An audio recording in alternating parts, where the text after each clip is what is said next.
How to use SUMIF function in Excel. Hey everybody and welcome back. In today's video, we'll be providing you with a step-by-step tutorial on how to use that in Excel. It's perfect for summing values based on a condition. So let's get started. So we can start by going ahead and opening up Excel, and for example, this is the data. You can also open up your document containing the data.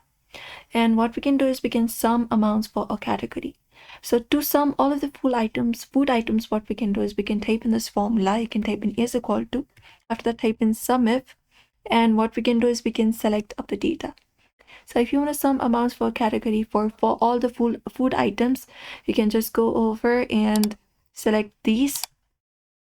And after that, what we can do is we can just go over and type in comma and type in food inside, and you can select up your amount column, this one right here, and close it up. After that, you can hit enter and it should give you the result that you're looking for in order to sum amounts for a category. Inside the double quote, you need to type in the category, food, stationery, or for example, food or stationery. Otherwise, you can have your own category, you can name it up.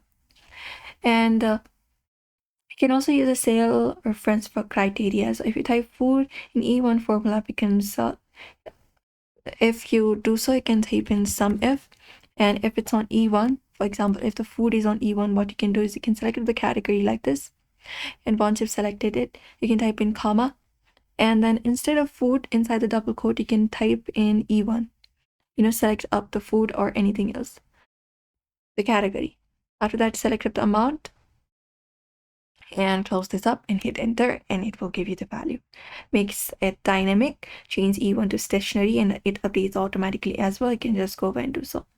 Or you can use criteria with comparison, which sum all the amounts greater than 30. For that, you can type in is equal to SUMIF and type in, and here select your category. Let's select the amount instead.